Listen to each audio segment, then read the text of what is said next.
Hey guys, welcome to my channel. Okay, so today we're going to be talking about Stargirl Season 3, Episode 12, The Last Will and Testament of Sylvester Pemberton. Sorry, I forgot his last name. This is actually my second time recording this because my freaking phone ran out of space while I was recording it. But you know what? My thoughts were all over the place, so I'm going to try to be a little bit more concise this time. Anyways, the episode opens up with a flashback to Dolores Winters accepting her award for acting or whatever. I don't remember all the details. Obviously, this is Ultra Humanite in Dolores Winters' body, so I'm not really sure where pronouns come along here, because I don't even know what Ultra Humanite's original form was. I guess he was originally a scientist. Man, I don't know. It's like, so are his pronouns he, him? I don't know. Whatever. Anyways, I'm just gonna refer to him as whatever I feel like referring to him as. So yeah, anyways, after he accepts his award, he goes back to his hotel room, or his room, tells Ultra Humanite, sorry, this is gonna be confusing. He also tells him that, I guess I could just say them. This is where it gets confusing. Anyways, he tells him basically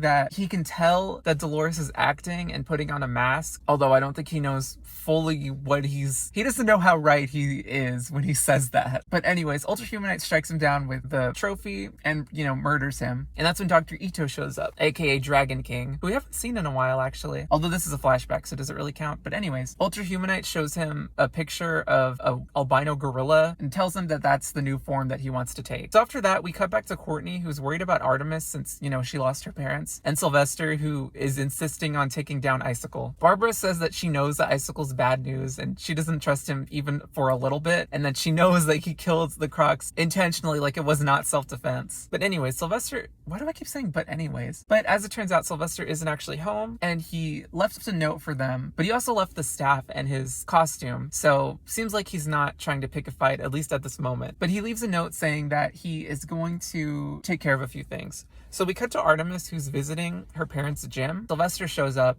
Well, really, Sylvester was already there before she even got inside, so I don't know how he got in there or why he was in there. Maybe he anticipated Artemis's appearance, who knows? But he tells Artemis that she should focus more on her own future and leave the revenge to him, and he plans on taking on Icicle himself.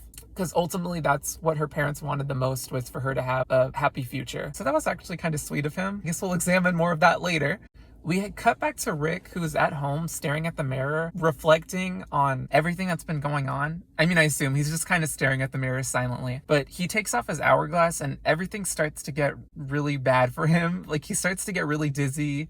Everything turns red, or I guess, I don't know if that's supposed to be like what he's seeing, but he starts clutching his stomach. It seems like he's getting sick, and he puts his hourglass on, which puts him back in his normal state. So it seems like this is supposed to be an analogy for addiction, which is what people were saying. I remember in discussion posts. So poor Rick, but at least he's trying to get better, kinda. Well, we'll see more of that later. So we cut back to Beth, who's trying to get in contact with Rick, but I guess since this is happening, I don't know when this is all going down, but Rick is not responding. That's when Sylvester shows up and asks if they have any more updates on where Ultra Humanite might be, but they don't, of course. So he tells them that he's going to take down Icicle by himself, and he wants them to stay out of it.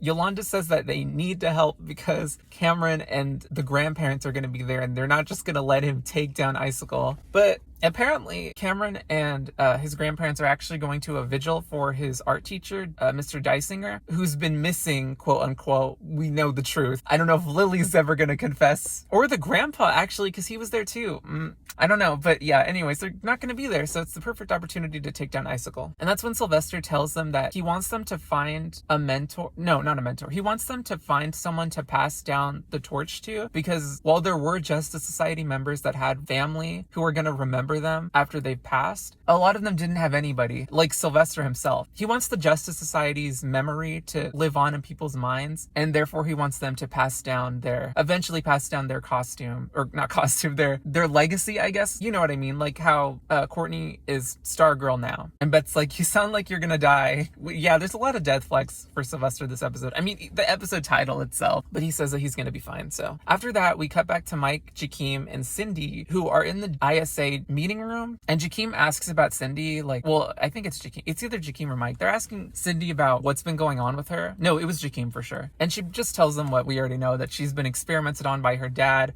And apparently, I didn't know this, but her white hair is actually natural. That was interesting to find out. But yeah, she says that after her escape from the Shadowlands, she started to transform, I guess, or whatever is going on with her, it started happening. So Jakeem wants to help, so he makes a wish. Basically, he wishes to find the whatever lab they have haven't been in yet. So yeah, we cut to Cameron, who's just waiting in his room, waiting for a response from Courtney, because he's been trying to call her and text her. And he also tells his dad that Courtney and the others really don't trust him right now. And that's, well, actually, I don't know the exact order of how this happens, but basically Jordan tells him that he thinks his teacher was taken out by, or maybe was a victim to Ultrahumanite. And then he asks Cameron if trying to take down Ultrahumanite will gain their trust. I still don't understand what Jordan's planning. So that's when we get Sylvester telling Pat that he's gonna go take down Icicle. And when Pat tells him, like, he insists that he shouldn't go by himself, Starman, or Sylvester, whatever you want to call him, just starts talking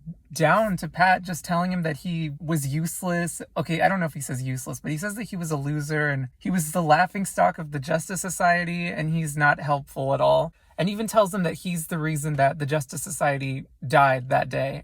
Well, not the Justice Society, but he's the reason that he died. Because I guess Pat was trying to call him, and that's distracted him. Honestly, when he was saying all this, I thought that was stupid, but we're going to get into that in a bit. He ends it by telling him that he's not a hero. So Sylvester walks out, and that's when Courtney, well, she doesn't show up. She was there the whole time listening in on the conversation. And she just talks about how much she really appreciates Pat and how Pat's her hero, and he's always been there for her from the very beginning, which is totally true. And it was really sweet that Courtney said all of those things. Although she should probably tell that to Pat. But, maybe he heard all of that, who knows? And she says that she's happy that he's her dad, and it was so sweet. So after that, Sylvester takes his staff back. He tells her to hand the staff over, and she says no, but he just kind of forcefully steals it from her. She tries to get it back, but it kind of seems like the staff was trying to go back to Courtney. Like, it felt like there was a little bit of resistance, but Starman takes it anyway, so. And he tells her that she's not worthy of the staff, which seems to hit her pretty hard. So despite all of that, the Justice Society is planning to help Starman regardless of how he feels. Okay, so we cut back to Mike, Jakeem, and Cindy. And apparently Jakeem's wish actually worked, and they end up in some lab that Cindy's never been to before. So back to Pat. Yeah, I feel like there's a lot of cuts back and forths because there's a lot of different perspectives, I guess, that we're shifting to. But Pat goes to his garage, and he can see that Stripe is missing an arm. And Zeke tells him that, well, he figures that it was Starman who did it. And Zeke tells him that he's doing all of this probably to push everybody away so that way he can truly take down Icicle by himself and keep everyone else out of harm's way, like how Pat did that with Mike. Although I honestly forgot that happened. I don't even fully understand what he's talking about, but I know what he's saying. And yeah, honestly, when I saw that Stripe's arm was missing, I was like, okay, it was kind of like, you could kind of guess that that's what was happening, that Starman/Sylvester was just pushing everyone away. But that was just like, the missing arm really just kind of made that point. So that's when the Justice Society is about to head out, but Rick shows up. Well, when I say the Justice Society, I mean Yolanda, Beth, and Courtney. But anyways, before they leave, Rick shows up. So we go back to Pat, who heads to the McKent's house with a flamethrower. I don't know how. You know what, whatever. It's better to have something to defend yourself with, but we'll see how that works out. Well, actually, we do see how that works out, but we'll get into that in a second. So the Cindy squad, I'm just going to call it the Cindy squad. So the Cindy squad is in the lab, and they notice that the lab itself has been used pretty recently, it seems, which is weird because Dragon King's supposed to be dead, so, who's been using it? So Pat's looking through the house for Icicle in kind of a tense scene, and that's when Sylvester shows up and says that he needs to do it alone. It's his destiny. It's his problem, basically. But Pat keeps insisting that he needs help, and he doesn't want him to fight alone. And they're partners, etc. So Sylvester finally accepts Pat's help, and he does tell him that everything he said was a lie, and Pat's like, I understand. Okay, so back to the Cindy squad. By the way, I haven't mentioned it, but Mike's being kind of rude to Cindy this whole time, which is a little understandable considering she kidnapped him, but I don't know. I don't like when people are just like being really rude to Cindy for no reason. Like, at this point, what are you gaining? Do you know what I mean? But anyways, but you know what? Jakeem does stick up for her a little bit. Because Mike tells Jakeem not to touch anything because he might catch whatever Cindy has. And Cindy is offended because, that's kind of rude. And Jakeem tells him that, why did you even say that? Anyway, Cindy finds Dragon King's body. And when they uncover the sheet, they notice that his head isn't missing, but the part of his head, I guess, a part of his head is cut off. So what's that about? That's when Ultrahumanite shows up. Yeah, you can probably connect the dots, the whole brain transfer thing. Ultrahumanite shows up, calls Cindy his daughter, and I think he says that she's his greatest experiment, which is, poor Cindy. So basically they figure out that Ultrahumanite is actually Dragon King, and he put his body in there. So if that's the case, Mike wonders where the actual Ultrahumanite is. That's when we go back to Pat. Well, we we cut back to Starman, and I think at this point you could figure out what's going on. So Sylvester attacks Pat from behind and knocks him out, and then Icicle shows up and asks him what's next. So back to Cindy. She grabs one of the chemicals and she throws it, and there's like a huge explosion. Well, I don't know about huge, but there is an explosion, and that gives them an opportunity to escape. So back to Rick and the girls. So they tell him that he needs to just take off his hourglass, but obviously he wants to take off the hourglass, but that's not going to be easy. And Rick ends up revealing that Sylvester was the one that suggested he remove the limiter, or that he could remove the limiter. I forget how exactly this conversation went. And Courtney is questioning if he knew that these horrible things would happen, why would he tell him to remove it? So they're kind of catching on that Sylvester is not exactly who he appears to be. And then we get to Sylvester and Pat. Pat is being buried alive by Sylvester, who is apparently actually Ultrahumanite. So Pat tries to reason with him by, I guess, I don't know how this works, but he was basically trying to reach Sylvester within Ultrahumanite. And according to Ultrahumanite, it almost worked. I don't understand how that would work, though. I don't know.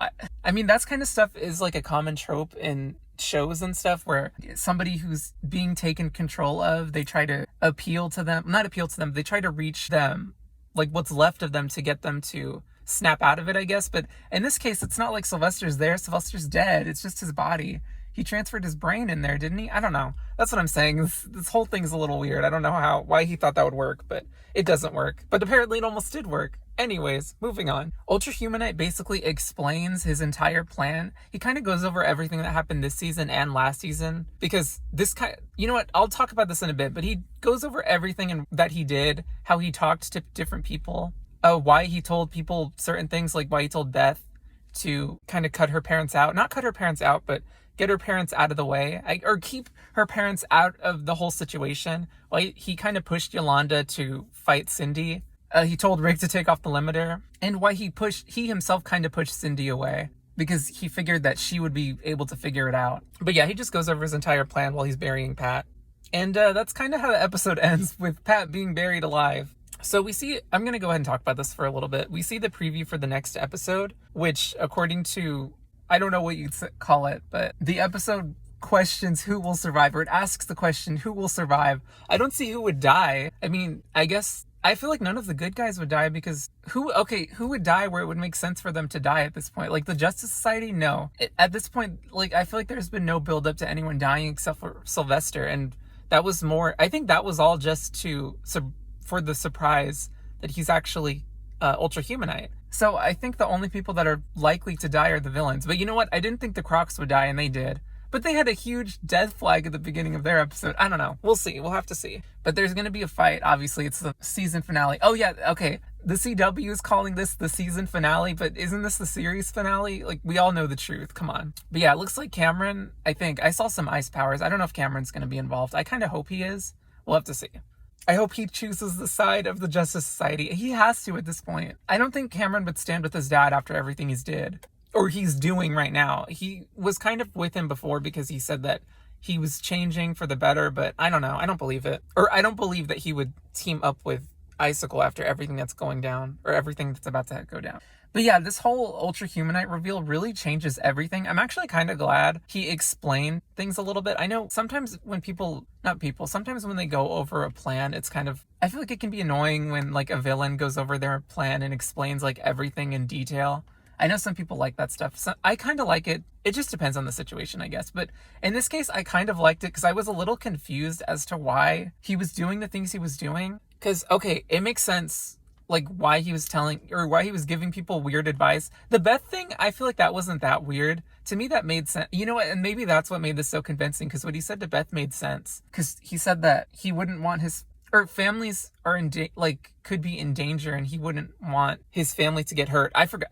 I don't remember how he worded it, but basically it made sense. That's like a thing. That's why they have secret identities, heroes and stuff, to keep their family safe. It's the reason why Courtney and Pat were keeping everything a secret from Barbara and trying to keep her identity a secret to protect her home. I feel like secret identities don't even exist at this point, because everyone in the main cast knows each other at this point. But Anyways, other explanations. The Cindy thing was weird. I feel like that explains why he was so mean to Cindy. I mean, but at the same time, I feel like the Pat we knew before, I mean, not the Pat, the Sylvester we knew before was kind of a jerk anyway. That's how he came across to me a little bit. We didn't know him like Pat did, but he just seemed like a jerk a little bit. But yeah, also apparently Starman visited Mike's mom. I guess she was the redheaded lady. I did not know that. Did they say that, or was that obvious to anybody? I don't know, not for me.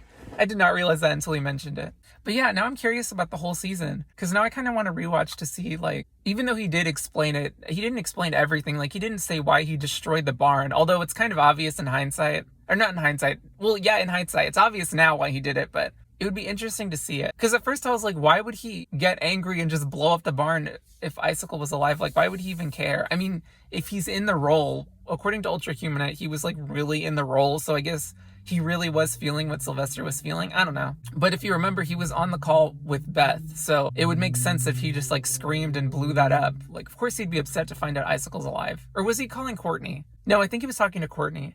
Either way, it makes sense actually.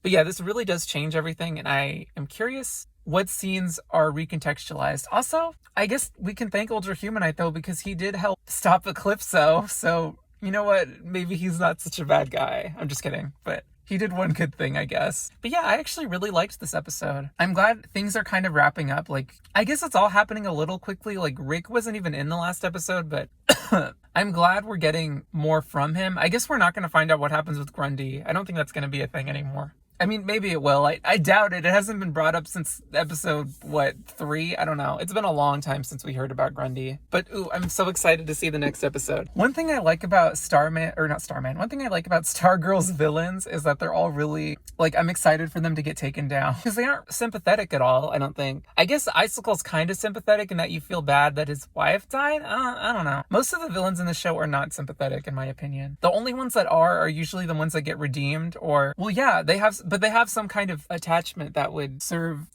as a point for them to become good, I guess. Like the Crocs, it was Artemis. Cindy, I guess Cindy didn't really have one. It's just herself. I don't know. Cindy didn't want to be bad. I mean, she kind of, Cindy's complicated. She did not ask to be experimented on. And she herself actually wanted to be good for once, or she wanted to do good. And she really she barely did anything this season. The worst thing she did this season was lie about stealing the laptop. And that's it. And I feel like it was a little understandable where she was coming from. Like, I don't know, she didn't have to get kicked out of the group like that, but I guess Starman kind of pushed Yolanda to fight Cindy a little bit. I don't know.